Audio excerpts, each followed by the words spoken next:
ಈಗ ದಿಢೀರಾಗಿ ಬೇಗ ಆಗುವಂಥ ದೋಸೆ ಮಾಡೋದು. ದೋಸೆ ಅಂದರೆ ತಾಲಿಪಟ್ಟು ಅಂತಾರೆ, ದೋಸೆ ಮಾಡ್ತಾರೆ. ನಿಮ್ಮ ಕಡೆ ಅದಕ್ಕೆ ನಾನು ಒಂದು ಬೌಲ್ನಷ್ಟು ಗೋಧಿ ಹಿಟ್ಟು, ಒಂದು ಬೌಲ್ನಿಗೆ ಸ್ವಲ್ಪ ಕಡಿಮೆ ಜೋಳದ ಹಿಟ್ಟು ತೊಗೊಂಡಿದ್ದೀನಿ. ಅದಕ್ಕೆ ಸ್ವಲ್ಪ ಮೈದಾ ಹಿಟ್ಟು ಸೇರಿಸಿ कैसे किसी का सहारा बनूं कि मैं खुद बेघर बेचारा ಸ್ವಲ್ಪ ಕಡಲೆ ಹಿಟ್ಟು ಹಾಕೋತೀನಿ.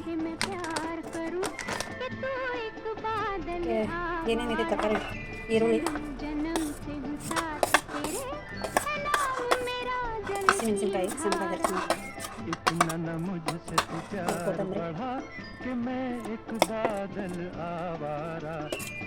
ಆಮೇಲೆ ಇದು ಟೊಮೆಟೊನು ಪ್ಯೂರಿ ಮಾಡ್ಕೊಂಡಿದ್ದೀನಿ.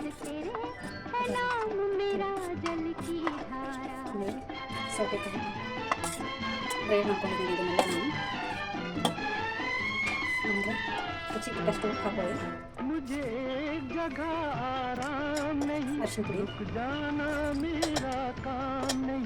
ಜೀರಿಗೆ ಇದನ್ನೆಲ್ಲ ಸೇರಿಸಿರ್ತೀನಿ.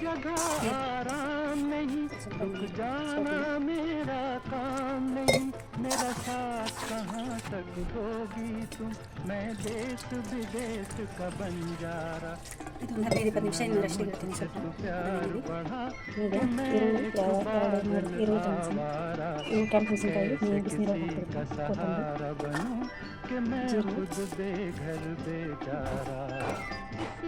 तुझसे मैं प्यार करूं कि तू एक बादल आवारा जन्म जन्म से हूँ साथ तेरे नाम मेरा जल की ಸ್ವಲ್ಪ ಹಂಚಿಗೆ ಎಣ್ಣೆ ಹಚ್ಚೋಣ. ನಿರ್ಲಿಪ್ಪಿದ್ರೆ ಸರಿ ಆಯ್ತು, ಇಲ್ಲ ಹಂಚಿನಲ್ಲಿ ಬರುತ್ತಿದೆ. ನಿರ್ಲಿಪ್ಪಿ ಬೇಕಂತ ಏನಿಲ್ಲ, ಹಂಚು ಕಾಯೋವರೆಗೂ ಸ್ವಲ್ಪ ಎಲ್ಲಿ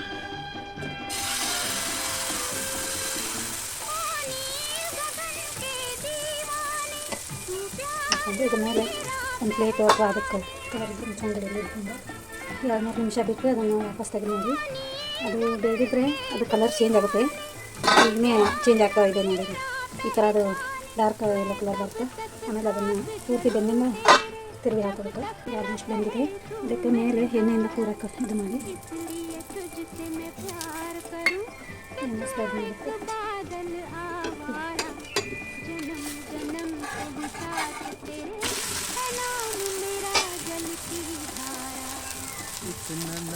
ತಿರುಗಿ ಹಾಕಿದ ಮೇಲೆ ಸ್ವಲ್ಪ ಮೀಡಿಯಂ ಫ್ಲೇಮಲ್ಲಿ ಇಟ್ಕೋಬೇಕು.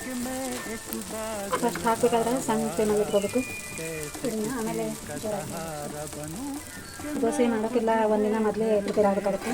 ಇದಕ್ಕೇನಿಲ್ಲ, ಆಗಲೇ ಒಂದು ಅರ್ಧ ಗಂಟೆ ಮೊದಲೇ ರೆಡಿ ಮಾಡ್ಕೊಂಡು ಮಾಡ್ಬೋದು. ಉಪ್ಪಿಟ್ಟು, ಅವಲಕ್ಕಿ, ಚುಮ್ಮರಿ, ಸುಸ್ಲ ಅದೆಲ್ಲ ಬೇಜಾರಾದಾಗ ಇದನ್ನು ಮಾಡ್ಕೊಂಡು ತಿನ್ಬೋದು. एक पागल का अरमान बने